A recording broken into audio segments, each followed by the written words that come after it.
Good morning student. Ram ji Lal classes में आप सभी का स्वागत है।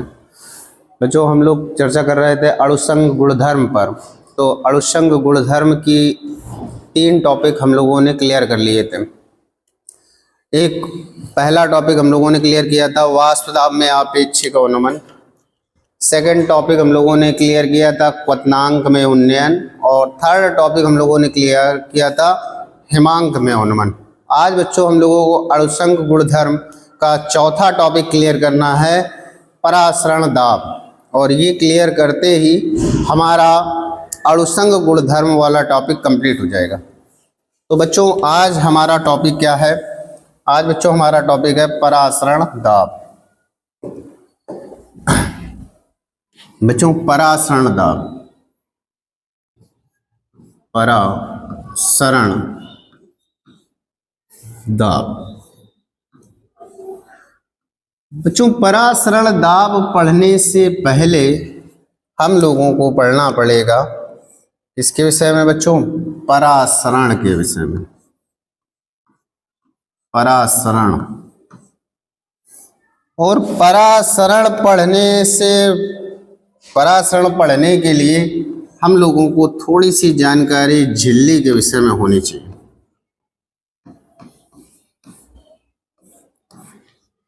तो बच्चों परासरण दाब समझने से पहले हमें परासरण पढ़ना पड़ेगा और परासरण क्रिया को समझने के लिए हम लोगों को झिल्ली के विषय में थोड़ी सी जानकारी प्राप्त करनी होगी। तो आज चलिए झिल्ली की बात करते हैं।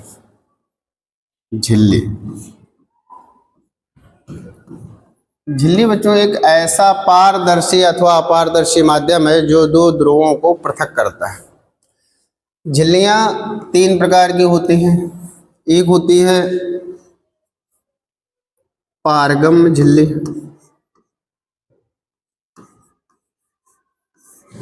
एक होती है बच्चों कौन सी? पारगम्य झिल्ली। एक होती है बच्चों अपारगम्य झिल्ली।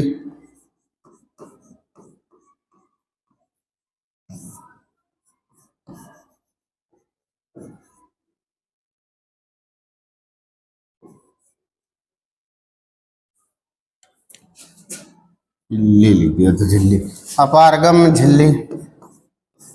और एक होती है अर्धपारगम्य झिल्ली। सॉरी, गलतियां आज ज्यादा हो रही हैं बच्चों।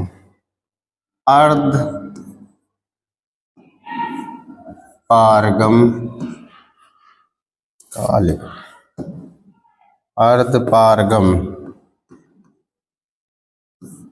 झिल्ली। हाँ तो बच्चों झिल्लियां कितने प्रकार की होती हैं? 3 प्रकार की। कौन कौन सी? एक तो हो गई पारगम्य झिल्ली, एक हो गई अपारगम्य झिल्ली और एक हो गई अर्धपारगम्य झिल्ली। आओ चलो इसको देखते हैं। पारगम्य झिल्ली क्या होती है? जैसे बच्चों ये एक पात्र है, ध्यान से समझना। इस पात्र को हमने क्या किया, बीच से एक झिल्ली लगाकर इसको डिवाइड कर दिया।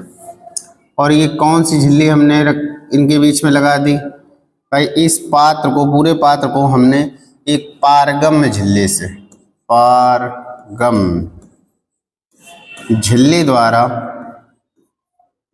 2 अलग अलग पार्टों में डिवाइड कर दिया।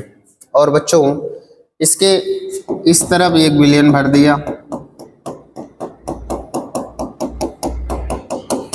और इस तरफ कोई दूसरा विलयन भर दिया।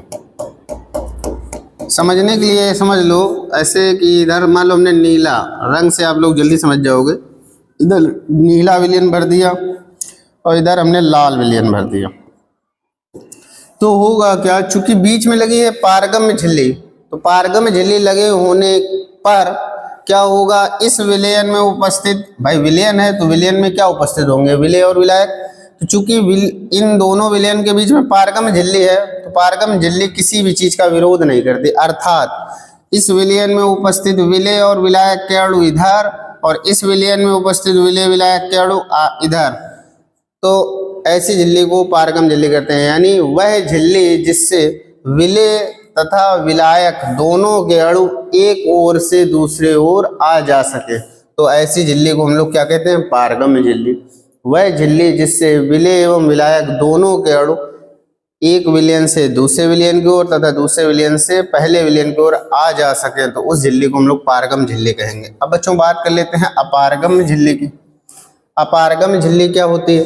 अपारगम्य झिल्ली ऐसी झिल्ली होती है जिसको अगर दो विलयनों के बीच में लगा दिया जाए तो ये विलेय तथा विलायक दोनों के अणुओं को एक ओर से दूसरी ओर नहीं जाने देती है। तो वह झिल्ली जिससे एक विलयन में उपस्थित विलेय तथा विलायक के अणु दूसरे विलयन की ओर ना जा सकें उसे हम क्या कहेंगे बच्चों? अपारगम झिल्ली। अपारगम झिल्ली किसे कहते हैं? वह झिल्ली जिससे विलेय एवं विलायक के अणु एक विलयन से दूसरी ओर तथा दूसरे विलयन से पहले विलयन की ओर आ जा ना सके। कुल मिला के आप ये समझ लीजिए जिस झिल्ली से विलेय एवं विलायक का प्रवाह नहीं होता है उस झिल्ली को हम लोग क्या कहते हैं? अपारगम झिल्ली। अब इसके बाद में हम बात करेंगे अर्धपारगम झिल्ली की। अब हम लोग किसकी बात करेंगे बच्चों? अर्धपारगम झिल्ली की। अब देखो अर्धपारगम झिल्ली आपको समझनी है और यही हमारे लिए सबसे ज़्यादा महत्वपूर्ण है क्योंकि इसमें हमें अर्धपारगम झिल्ली का ही इस्तेमाल करना है तो सबसे ज़्यादा महत्वपूर्ण है। तो इसको समझते हैं। जैसे मान लीजिए ये मेरे पास में कोई एक पात्र है, सपोज ये मेरे पास में कोई पात्र है और इस पात्र को मैंने सेमी परमेबल मेम्ब्रेन यानी अर्धपारगम झिल्ली द्वारा दो अलग अलग पार्टों में डिवाइड कर दिया है। ये बच्चों क्या है? अर्धपारगम झिल्ली, सेमी परमेबल मेम्ब्रेन, ये है अर्धपारगम झिल्ली। अब बच्चों क्या है? इस तरफ हमने कोई विलयन भर दिया। क्या भर दिया बच्चों? इस तरफ कोई तनु विलयन भर दिया। ये है तनु विलयन, तनु विलयन। इस तरफ बच्चों हमने क्या भर दिया? इसमें तनु विलयन। इस तरफ इसमें हमने तनु विलयन भर दिया। जबकि इधर हमने क्या भर दिया बच्चों? शुद्ध विलायक। क्या भर दिया? इधर हमने शुद्ध विलायक। तो अर्धपारगम झिल्ली होती क्या है? अर्धपारगम झिल्ली में क्या होता है? जो पोरस होते हैं, जो होल्स होते हैं वो बहुत छोटे छोटे होते हैं। इतने छोटे छोटे होते हैं कि उससे केवल और केवल विलायक के अणु कम सांद्रता की ओर भागते हैं। विलायक के अणु जो होते हैं वो कम सांद्रता की ओर गति करते हैं। तो बच्चों यहाँ पर आपने केवल विलायक ले लिया है, मतलब यहाँ पर केवल जल है, शुद्ध जल। जबकि यहाँ पर क्या है? तनु विलयन लिया है, मतलब जल के साथ साथ विलेय भी है। तो बच्चों जल के पार्टिकल किधर कम है? इधर कम है कि इधर कम है? तो आंसर है कि यहाँ तो टोटल जल के ही मॉलिक्यूल्स हैं, जबकि यहाँ पर जल प्लस विलेय पार्ट दोनों के हैं तो निश्चित रूप से इधर कम होंगे, इधर ज़्यादा होंगे। और अर्धपारगम झिल्ली क्या करती है? विलायक के अणुओं को उधर जाने देती है जिधर उनकी सांद्रता कम होती है, मतलब विलायक के अणुओं की सांद्रता कम होती है, विलेय नहीं विलायक के अणुओं की। मतलब इधर चूंकि विलायक के अणुओं की संख्या ज़्यादा है तो ये अपने आप इधर से इधर आएंगे। तो अर्धपारगम झिल्ली क्या होती है? वह झिल्ली जिससे होकर केवल विलायक के अणु कम सांद्रता से अधिक सांद्रता की ओर जाते हैं, कम सांद्रता से अधिक सांद्रता की ओर जाते हैं। अब यहाँ पर सांद्रता अधिक है, यहाँ पर कम है, तो कम सांद्रता से अधिक की ओर जाते हैं। अथवा इसको हम दूसरे रूप में भी बोल सकते हैं। अगर मान लीजिए सपोज दैट अभी तो यहाँ पर हमने तनु विलय लिया था, यहाँ शुद्ध विलायक लिया था। अब अगर हम ये मान लें कि यहाँ पर शुद्ध विलायक ना लेकर हम सांद्र कोई विलयन ले लें, क्या बच्चों? यहाँ पर हम सांद्र विलयन ले लें। जैसे यहाँ पर हमने क्या किया? कोई सांद्र विलयन ले लिया। ध्यान से समझो, यहाँ पर हम कोई सांद्र विलयन ले लें। अब ये सांद्र विलयन है और ये तनु विलयन है, तो निश्चित रूप से इसमें विलायक के अणु ज़्यादा होंगे, इसमें विलायक के अणु कम होंगे। क्योंकि ये सांद्र विलयन, इसमें विलेय ज़्यादा होगा, इसमें विलेय कम होगा। तो अब होगा क्या कि तनु विलयन में उपस्थित विलायक के अणु, तनु विलयन में उपस्थित विलायक के अणु अर्धपारगम झिल्ली में से होकर सांद्र विलयन की ओर जाते हैं। यानी वह झिल्ली जो तनु विलयन से विलायक के अणुओं को सांद्र विलयन की ओर जाने दे, या जिस झिल्ली से विलायक के अणु एक ओर से दूसरी ओर चले जाएं परंतु विलय के अणु ना जाएं, ऐसी झिल्ली को हम लोग क्या कहते हैं? अर्धपारगम झिल्ली। क्या कहते हैं? अर्धपारगम झिल्ली। तो उम्मीद करते हैं अर्धपारगम झिल्ली आपको समझ में आ गई होगी। अब बच्चों इसके बाद में हम बात कर लेते हैं, अब इसके बाद में हम लोग बात कर लेंगे परासरण की। इसकी बात कर लेंगे परासरण की। तो देखिए जरा परासरण क्रिया क्या होती है। अब चलो परासरण पे बात करते हैं हम लोग। देखिए परासरण समझिए, इसके लिए भी क्या हमें कोई पात्र लेना पड़ेगा। चलिए कोई पात्र ले रहे हैं।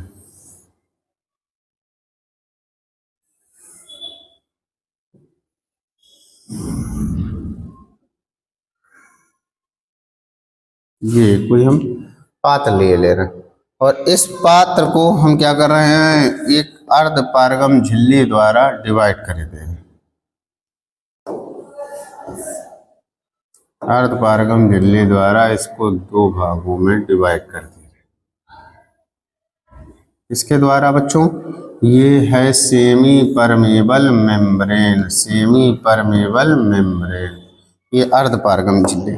अब बच्चों क्या करेंगे? इसके एक तरफ हम भर देंगे तनु विलयन।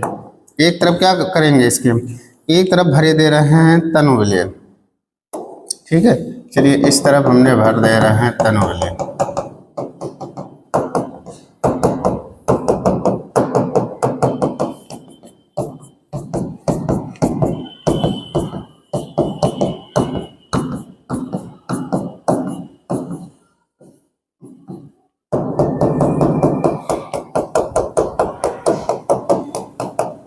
इस तरफ भर दिया तनु विलयन, जबकि इस तरफ क्या भर रहे हैं? इस तरफ हम चलो इसके सांद्र विलयन भरे दे रहे हैं। क्या भरे दे रहे हैं? इस तरफ बच्चों हम सांद्र विलयन भरे दे रहे हैं।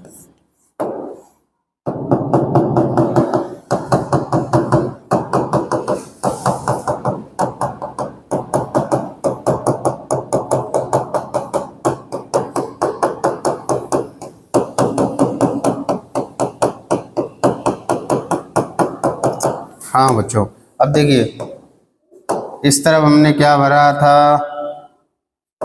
इस तरफ बच्चों हमने भरा था तनु विलयन। कौन सा विलयन? तनु विलयन।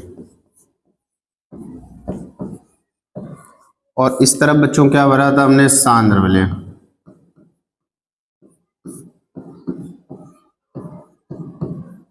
और बीच में क्या है? सेमी परमेबल मेम्ब्रेन, मतलब अर्धपारगम झिल्ली। अर्धपारगम झिल्ली, अर्धपारगम झिल्ली। तो आप देखोगे कि तनु विलयन में विलायक के अणु ज्यादा होते हैं कि सांद्र विलयन में विलायक के अणु ज्यादा होते हैं? तो आंसर है तनु विलयन में विलायक के अणु ज्यादा होते हैं। तनु विलयन में विलायक के अणु ज्यादा होते हैं। तो देखोगे कि तनु विलयन में, अब चूंकि सेमी परमेबल मेम्ब्रेन बीच में रखे और वो किसको अलाउ करती है? जिधर विलायक के अणु ज्यादा होते हैं उधर से कम की ओर अलाउ करती है। तो क्या होगा? इधर विलायक के अणु ज्यादा है तो विलायक के अणु क्या होगा? तनु विलयन से सांद्र विलयन की ओर स्वतः ही गति करने लगेंगे और तनु विलयन से सांद्र विलयन की ओर जाने लगेंगे। अर्धपारगम झिल्ली में से होकर तनु विलयन से सांद्र विलयन की ओर जाने लगेंगे। इसी क्रिया को बच्चों हम परासरण क्रिया कहते हैं। तो ध्यान से सुनिए जरा, परासरण किसे कहते हैं?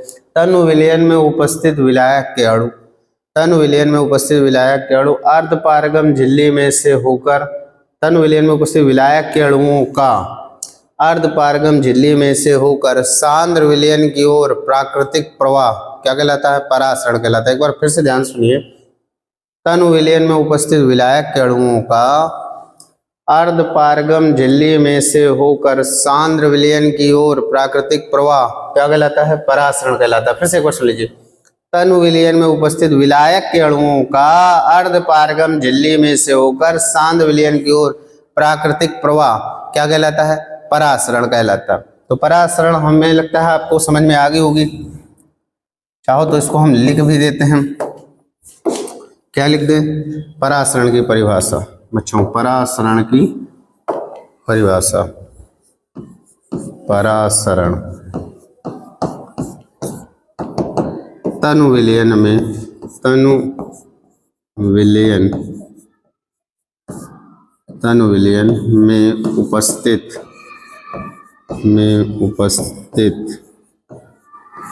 विलायक के अणुओं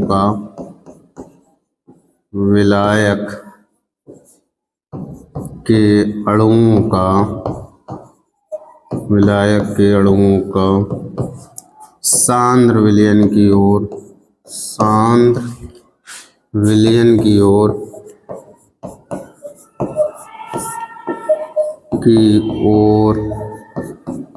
स्वतः प्रवाह क्या कहलाता है? परासरण कहलाता है। परासरण कहलाता है। बच्चों बात समझ में आ गई होगी। अब देखिए इसके बाद में अब हमने परासरण भी पढ़ लिया, अब बात करनी है परासरण दाब की। तो चलिए अब हम लोग बात कर लेते हैं परासरण दाब की। परासरण दाब में क्या करना है बच्चों, जैसे मान लीजिए फिर से वही चीज क्या कि एक पात्र लेना पड़ेगा,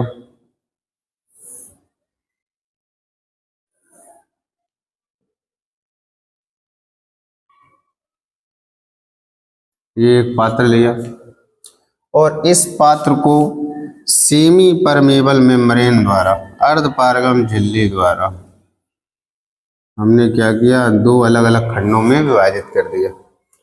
अब ये क्या है आपकी सेमी परमेबल मेम्ब्रेन, अर्धपारगम झिल्ली। ये है बच्चों अर्धपारगम झिल्ली,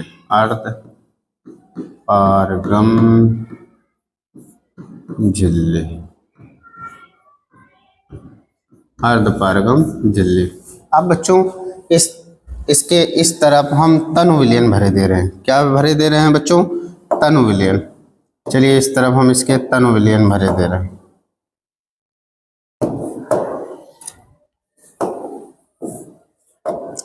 इस साइड तनु विलयन भरे दे रहे हैं।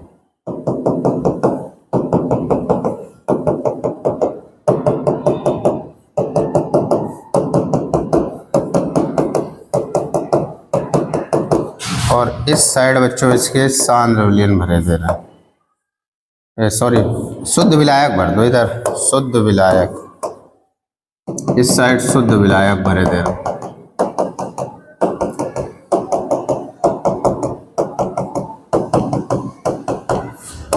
इस साइड बच्चों हमने क्या भर दिया? शुद्ध विलायक। तो देखिए ये क्या है बच्चों? ये है शुद्ध विलायक, ये है शुद्ध विलायक, ये है शुद्ध विलायक, शुद्ध विलायक। बच्चों ये क्या है? ये है तनु विलयन, तनु विलयन। और बच्चों इसमें क्या करना है, एक आपको पिस्टन डाल देना है। क्या करना है? एक पिस्टन डाल देना। चलिए यहाँ पर एक हम ऐसे ये पिस्टन डाले दे।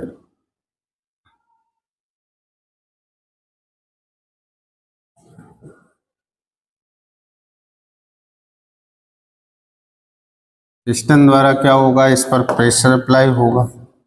पिस्टन द्वारा क्या होगा? इस पर दाब लगाया जाएगा। तो देखिए अब बीच में इधर है तनु विलयन और इधर क्या है? शुद्ध विलायक, और बीच में क्या है? अर्धपारगम झिल्ली। तो क्या होगा? अपने आप क्या होता है बीच में जब अर्धपारगम झिल्ली होती है तो विलायक के अणु अर्धपारगम झिल्ली में से होकर तनु विलयन की ओर आने लगते हैं। हमें क्या करना है? इनको इधर आने से रोकना है। तो रोकने के लिए हमारे पास में एक ही चीज है क्या कि इस विलयन पर दाब लगाओ, पिस्टन द्वारा दाब लगाओ। कितना दाब लगाओ? इतना दाब लगाओ कि ये मालिक्यूल्स इधर से इधर ना आए, और जब ये मालिक्यूल्स इधर से इधर नहीं आएंगे तो परासरण क्रिया रुक जाएगी। अर्थात हम इसको ये भी बोल सकते हैं कि परासरण क्रिया को रोकने के लिए विलयन पर लगाए गए दाब को परासरण दाब कहते हैं, या विलयन पर लगाया गया वह दाब जो परासरण क्रिया को रोकता है क्या कहलाता है? परासरण दाब कहलाता है। बच्चों हम लिख सकते हैं विलयन पर लगाया गया वह दाब, विलयन पर लगाया गया लगाया गया वह दाब जो परासरण क्रिया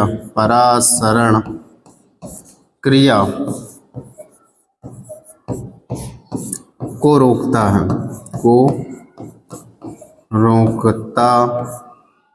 है। क्या कहलाता है? रोकता है। परासरण दाब कहलाता है। परासरण दाब कहलाता है। इसे पाई से प्रदर्शित करते हैं। पाई से प्रदर्शित, इसे पाई से प्रदर्शित करते हैं। इसका मात्रक वायुमंडल, mmHg वगैरह वगैरह होता है, तो इसे पाई से प्रदर्शित करते हैं। तो बच्चों इसका स्क्रीनशॉट ले लीजिए और परासरण दाब की ये परिभाषा लिख लीजिए। अब बच्चों हम इसके बाद में परासरण दाब से रिलेटेड कुछ नियम पर चर्चा करेंगे। परासरण दाब से रिलेटेड कुछ नियमों पर चर्चा करेंगे। तो चलिए देखिए परासरण दाब से रिलेटेड कुछ नियम। बच्चों परासरण दाब के नियम। परासरण दाब के नियम। परासरण दाब के निम्न 2 नियम हैं। कौन कौन से? एक होता है बच्चों बायल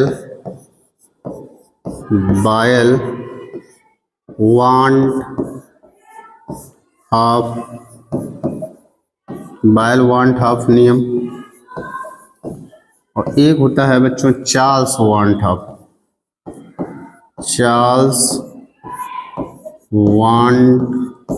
हाफ नियम। एक होता है बायल वांट हाफ नियम, एक होता है चार्ल्स वांट हाफ नियम। कौन कौन सा एक होता है? एक होता है बायल वांट हाफ और एक बताया हमने चार्ल्स वांट हाफ। चलिए थोड़ा सा बायल वांट हाफ देख लेते हैं हम लोग। बायल वांट हाफ क्या होता है? बायल वांट हाफ क्या होता है, जरा ध्यान से समझना। इन्होंने बताया कि स्थिर ताप पर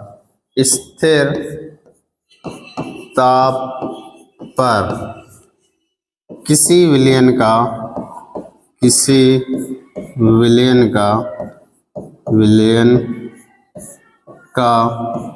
परासरण दाब उस विलयन की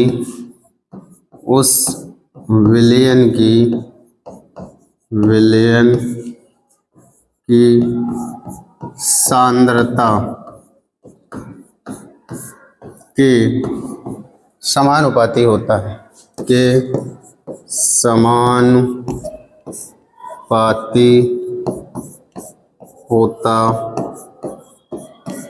है।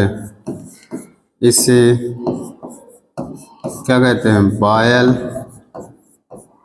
वांट हाफ नियम कहते हैं। वांट हाफ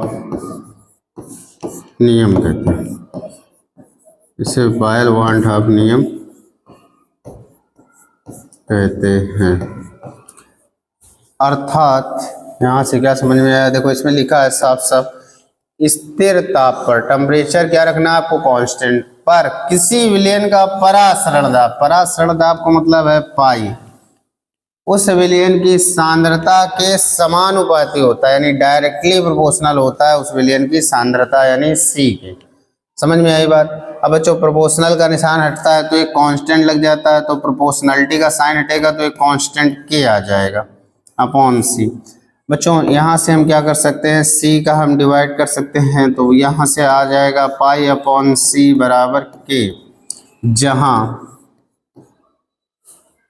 जहाँ बच्चों K क्या है? जहाँ K कांस्टेंट है, जहाँ K एक नियतांक है, और जब ये नियतांक है तो आप यहाँ से लिख सकते हो पाई 1 अपॉन C1 बराबर पाई 2 अपॉन C2। बच्चों यहाँ से पता है आपको पाई क्या है? परासरण दाब, और C क्या है? सांद्रता। तो तो ये हमने चर्चा की किस पर, बायल वान ठॉप पर।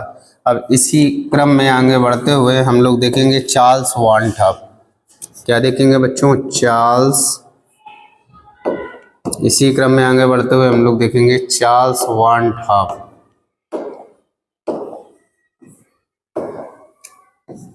चार्ल्स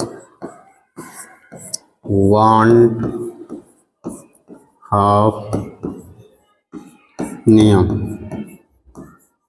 चार्ल्स वान ठॉप नियम देख लीजिए जरा, ये क्या है चार्ल्स वान ठॉप, इस पे चर्चा कर लेते हैं।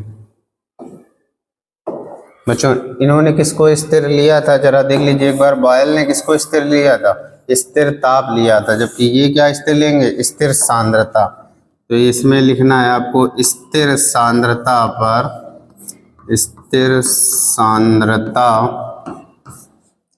पर किसी विलयन का, किसी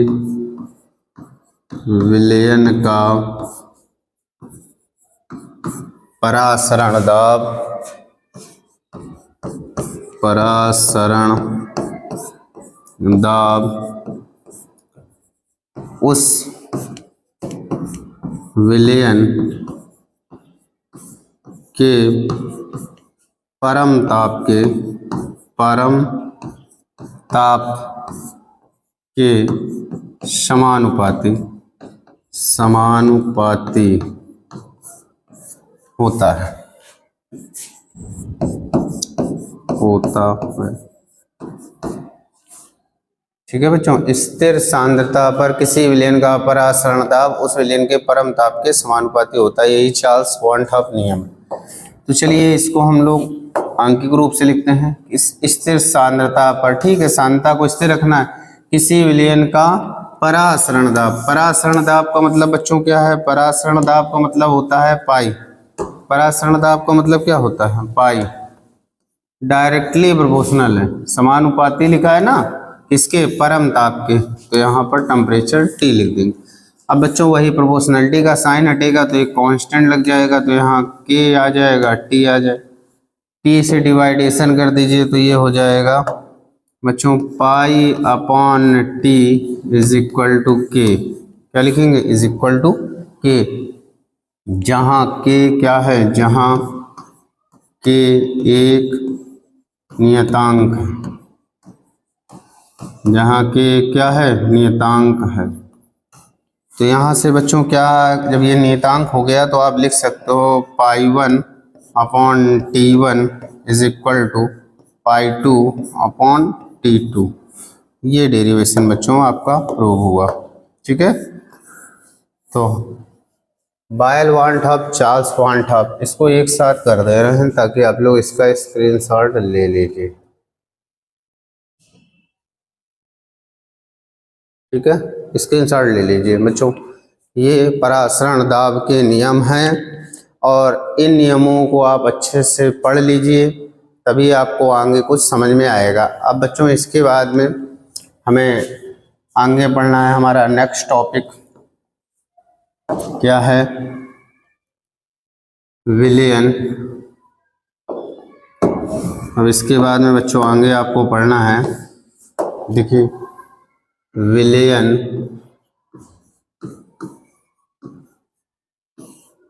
वान ठॉप समीकरण, विलयन वान ठॉप समीकरण, ये हमें आगे पढ़ना है। विलयन वान ठॉप समीकरण। आओ चलो इसको हम लोग देख लेते हैं कैसे बच्चों हम करेंगे। तो विलयन वान ठॉप समीकरण को हम लोग कैसे करेंगे देखेंगे। बायल वान ठॉप एवं चार्ल्स वान ठॉप नियमों को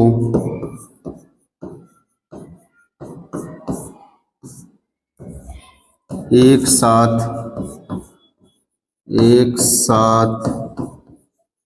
लिखने पर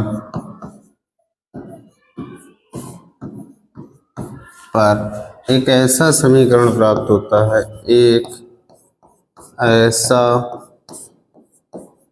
समीकरण, एक समीकरण प्राप्त होता है, बस एक ऐसा ऐसा छोड़ो, एक समीकरण, एक समीकरण प्राप्त होता है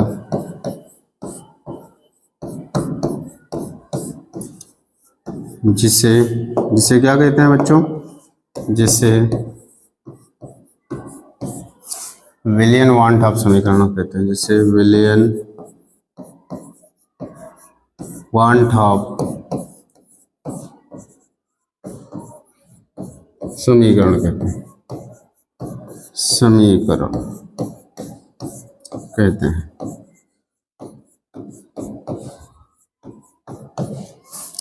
देख लीजिए इसको हम लोग कैसे लिखेंगे बच्चों, बायल के नियमानुसार, बायल के नियम से, बायल के नियम से बच्चों, अभी हमने पढ़ा बायल का नियम क्या है, पाई डायरेक्टली प्रोपोर्शनल किसके है, सी के समीकरण नंबर 1। इसी प्रकार से चार्ल्स के नियम से, चार्ल्स के नियम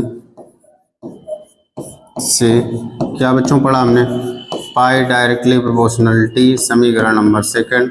अब 1 2 को अगर हम साथ में लिख दें, तो 1 2 को साथ में कर लें तो क्या हो जाएगा, पाई डायरेक्टली प्रोपोर्शनल सी टी। अब बच्चों जब प्रोपोर्शनल का निशान हटता है तो एक कांस्टेंट लग जाता है, तो यहाँ से प्रोपोर्शनल का निशान हटेगा तो एक कांस्टेंट लग जाएगा, तो बच्चों क्या आ जाएगा, पाई इज इक्वल टू सी और एस, ये कांस्टेंट आ गया, अपॉन टी।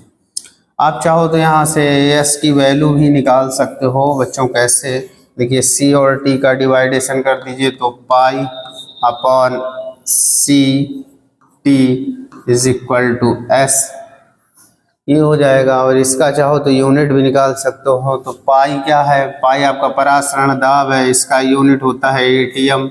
सी क्या है, सांद्रता, सांद्रता की इकाई होती है मोल लीटर, मोल प्रति लीटर क्या होती है, मोल प्रति लीटर। और ताप की क्या होती है, केल्विन, केल्विन। तो इज इक्वल टू एस की इकाई, एस की इकाई। तो बच्चों ये लीटर इधर चला जाएगा, तो एस की इकाई क्या आ जाएगी, एस की इकाई, एस की इकाई आ जाएगी बच्चों, एटीएम लिख दो या वायुमंडल लिख लो, तो आप लिखोगी वायुमंडल, वायुमंडल, वायुमंडल हो गया, और लीटर ऊपर चला गया तो वायुमंडल इंटू लीटर, और ये मोल ऊपर जाएगा इनवर्स हो जाएगा केल्विन इनवर्स, तो आप लिख सकते हो मोल इनवर्स और into kelvin inverse, kelvin inverse. तो ये हो गई बच्चों एस की इकाई।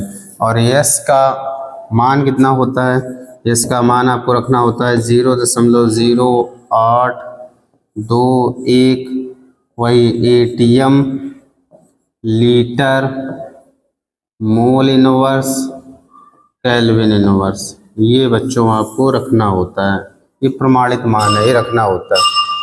तो बच्चों C बराबर क्या होता है, C होता है आपका सांद्रता, C क्या होता है बच्चों, सांद्रता। और सांद्रता C के पोजीशन पर आप N/V भी रख सकते हो, क्या रख सकते हो, N/V। तो पाई इज इक्वल टू यहाँ से हो जाएगा N/V एस टी। आप चाहो तो इस V को इधर ले आओ तो हो जाएगा pi V is equal to N S T. अच्छा बच्चों आप जानते हो एन इज इक्वल टू होता है W अपॉन MWT।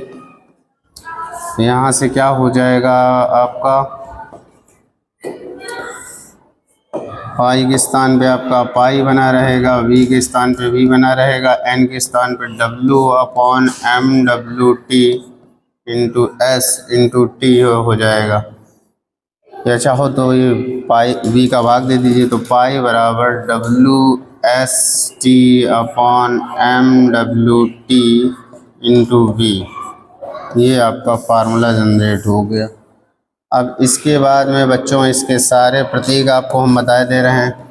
जहाँ पाई इज इक्वल टू है परासरण दाब, पाई क्या है बच्चों, परासरण दाब। डब्लू क्या है, विलेय की मात्रा, विलेय की मात्रा। टी क्या है, विलयन का ताप केल्विन में, विलयन ये मात्रा का है में बच्चों ग्राम में, ग्राम में। परासरण दाब का है में वायुमंडल में, वायुमंडल में, ठीक है बच्चों। और विलयन का ताप ये किस में बच्चों, केल्विन में, केल्विन में। और इसके अलावा MWT क्या है, विलेय का अणुभार, विलेय का अणुभार, विलेय का अणुभार।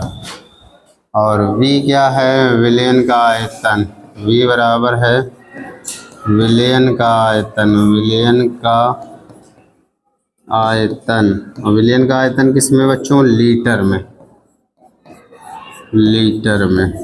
और कुछ बच्चा बच्चों, पाई लिख दिया, W लिख दिया, S तो आप जानते हो, LS है आपका सोल्यूशन कांस्टेंट। यस क्या है बच्चों, सोल्यूशन कांस्टेंट, ये तो बता ही चुके। यस है विलयन स्थिरांक, विलयन स्थिरांक, विलयन स्थिरांक।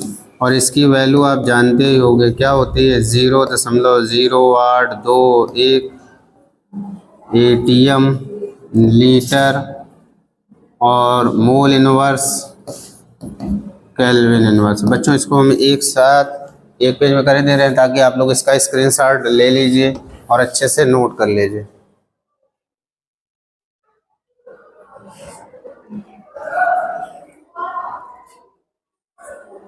स्क्रीनशॉट ले लीजिए।